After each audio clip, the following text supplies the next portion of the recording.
The harm of thought inertia. Xiefeng. Inertia is the property of an object to maintain its state of constant motion or rest unless acted upon by an external force.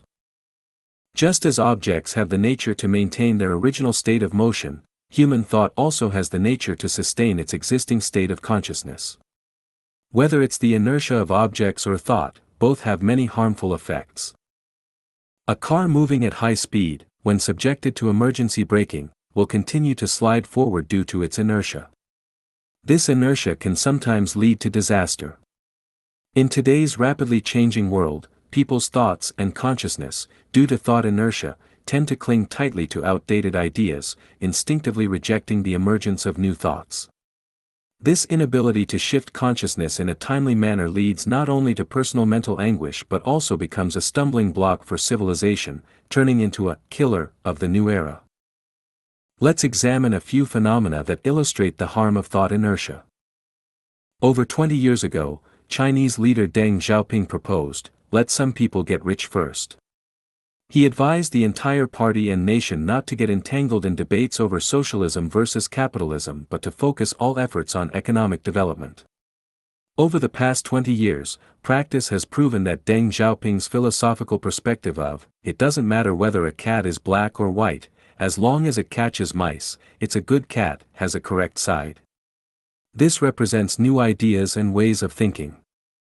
However, many individuals, constrained by decades of communal living and the pursuit of common prosperity, not only fail to actively shift their thinking or participate in economic activities, but also rejected Deng Xiaoping's approach both verbally and psychologically. What was the result? As the tides of the times surged forward, those shackled by thought inertia were left behind, while those who could quickly adapt their thinking emerged as leaders in the market economy. They not only became prosperous but also continually enhanced their cultural literacy and began to excel in various fields, including culture and politics. Meanwhile, those heavily influenced by old thoughts and concepts developed strong resistance and became psychologically unbalanced, watching as more and more people around them grew wealthy. As the trend continued, their mindset became increasingly unbalanced, leading to constant complaints or engaging in corruption and theft, disregarding all else in their pursuit of money. When people try to maintain their original way of thinking due to inertia, conflicts and contradictions arise. Those who adapt their thinking in response to external forces represent the progressive forces of the time and will thrive. Those who resist and exhibit excessive inertia, changing their thoughts too slowly, are the forces of backwardness and are bound to fail. After the Tiananmen Square protests in 1989, most students quickly adapted their thinking and redirected their time and energy into other areas. In contrast, some students, due to their strong thought inertia, remained oblivious for a long time, wasting over a decade of their youth in ideological struggles. Their thinking became rigid, unable to tolerate any dissent, while the times had already left them behind, and yet they clung stubbornly to their beliefs, a sad and pitiful state.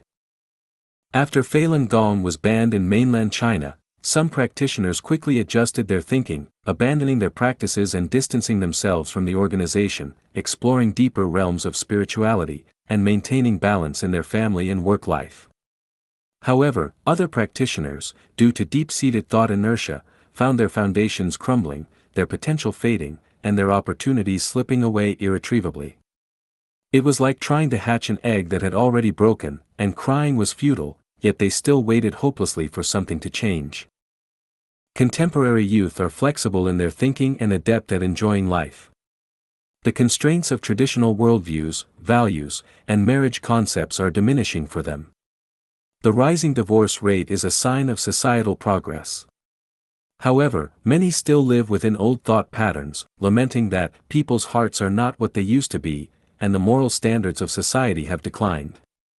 Yet, they can do nothing but watch the flowers fall, adding unnecessary worries to themselves.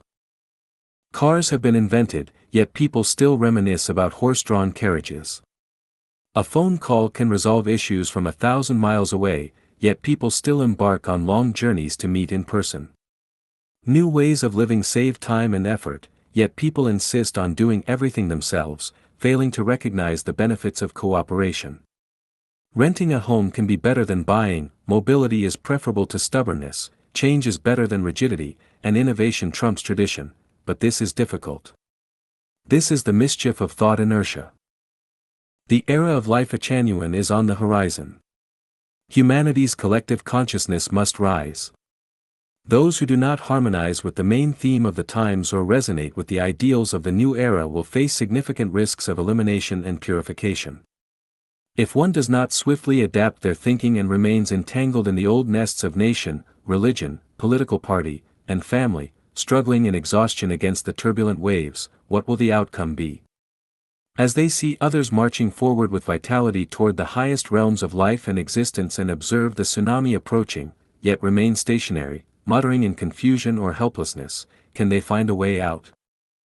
Everyone has a side that is kind, and everyone yearns for a beautiful life. Yet many have never realized that their own suffering and backwardness are entirely the result of their thought inertia. Habit becomes nature, everyone has laziness and a parasitic mindset seeking easy gains. However, the way of heaven rewards diligence, and the tides will sift the sands. Today's river is not yesterday's river, and tomorrow's earth will not be today's earth. China's Great Wall cannot block the winds from the west, and old vessels cannot contain new wine. To avoid being eliminated and purified by the tides of the times, one must reduce thought inertia, swiftly adapt their thinking to the changes of the era, let go of the self, abandon ego, and resonate with the thoughts and consciousness of the new era, experiencing a rebirth and bravely entering an entirely new epoch. The